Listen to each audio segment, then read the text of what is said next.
उत्तर भारत के एक छोटे से गांव शिवपुर में अर्जुन नाम का एक लड़का रहता था। वह गरीब था, लेकिन उसका दिल बहुत बड़ा था। उसके माता पिता का बचपन में ही देहांत हो गया था और वह अपनी बूढ़ी नानी के साथ रहता था। अर्जुन खेतों में मजदूरी करता, जानवर चराता और गांव वालों की छोटी मोटी मदद करके अपना और नानी का पेट पालता। अर्जुन की एक खासियत थी, वह कभी किसी से बुरा व्यवहार नहीं करता था। वह हर किसी की मदद करता, चाहे वो बूढ़ा हो या बच्चा, अमीर हो या गरीब। गांव के कई लोग उसकी नेकदिली की तारीफ करते, पर कुछ लोग उसका मजाक भी उड़ाते कि अच्छाई से पेट नहीं भरता। एक दिन गांव के बाहर अर्जुन लकड़ियां बटोर रहा था। तभी उसने देखा कि एक बूढ़े बाबा रास्ते के किनारे थककर बैठ गए हैं। उनके कपड़े धूल से भरे थे और पैर में चोट लगी थी। लोग उन्हें देखकर आगे निकल जाते थे। अर्जुन ने तुरंत अपनी लकड़ियों की गठरी नीचे रखी और बाबा के पास गया। बाबा, क्या हुआ? आप ऐसे क्यों बैठे हैं? अर्जुन ने पूछा। बाबा ने कराहते हुए कहा, बेटा, मैं बहुत दूर से आया हूँ।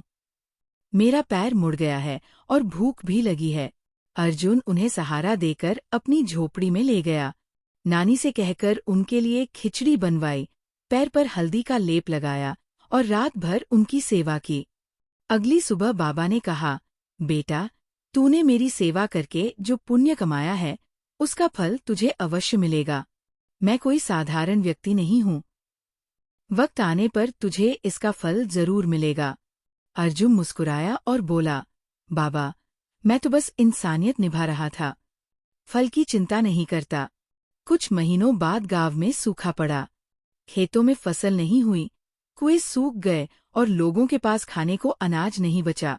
अमीर लोग गांव छोड़कर शहर चले गए, लेकिन अर्जुन ने गांव वालों का साथ नहीं छोड़ा। वह जंगल से फल लाकर बच्चों को खिलाता, जो थोड़ा बहुत बचता उससे भूखों को खाना खिलाता। गांव के जमींदार रघुनाथ सिंह ने तो अनाज गोदाम में छुपाकर रखा था, पर गरीबों को एक दाना नहीं दे रहा था। अर्जुन ने जब उनसे मदद मांगी तो जमींदार ने ताना मारते हुए कहा, तू अच्छाई करता फिरता है ना, अब कर ले कुछ चमत्कार। अर्जुन चुपचाप वापस चला गया, लेकिन उसने हार नहीं मानी। एक रात अर्जुन को सपना आया। वही बूढ़े बाबा सपने में बोले, बेटा अर्जुन, अब तेरा वक्त आ गया है। तू जिस जंगल से लकड़ियां लाता है, वहां एक पीपल का पेड़ है, उसके नीचे जमीन खोद, तुझे कुछ मिलेगा। अर्जुन सुबह सुबह उठकर जंगल गया और पीपल के पेड़ के नीचे खुदाई शुरू की। थोड़ी ही देर में उसे एक लोहे का बक्सा मिला। उसने जब बक्सा खोला तो उसकी आंखें फटी की फटी रह गईं। उसमें सोने की मोहरें थीं। पर अर्जुन लालची नहीं था। वह बक्सा लेकर सीधे पंचायत गया और सरपंच को सब बताया। अर्जुन ने पंचायत के सामने प्रस्ताव रखा कि इस धन से गांव के लिए एक जलाशय बनाया जाए, अनाज खरीदा जाए और सभी जरूरतमंदों की मदद की जाए। गांव वालों ने सर्वसम्मति से ये प्रस्ताव स्वीकार किया। जल्द ही गांव में एक कुआं खुदवाया गया, हर घर को अनाज मिला और एक स्कूल की भी नींव रखी गई। रघुनाथ सिन्हा को जब ये सब पता चला तो वो शर्मिंदा हुआ और गांव वालों से माफी मांगने लगा। अब पूरा गांव अर्जुन की तारीफ करता। एक पत्रकार ने जब अर्जुन से पूछा, तुम्हें इस खजाने का कुछ हिस्सा तो अपने पास रखना चाहिए था? अर्जुन मुस्कराया और बोला, मैंने जो पाया वह मेरी अच्छाई का फल था, लेकिन उस फल को सबसे बांटने में जो खुशी मिलती है वह किसी भी दौलत से बड़ी होती है। समय बीतता गया। अर्जुन अब गांव का सबसे सम्मानित व्यक्ति बन चुका था। सरकार ने भी उसकी ईमानदारी और सेवा के लिए उसे राष्ट्र सेवा पदक से सम्मानित किया।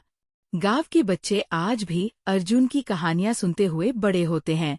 गांव के लोग जब भी किसी संकट में होते हैं तो अर्जुन की सीख याद करते हैं। अच्छाई करने वाला कभी खाली हाथ नहीं लौटता। अच्छाई करने से भले ही तुरंत लाभ न मिले, पर उसका फल जरूर मिलता है। वह फल किसी खजाने या पुरस्कार से बढ़कर होता है। वो होता है सच्चा सम्मान और दिल की सुकून।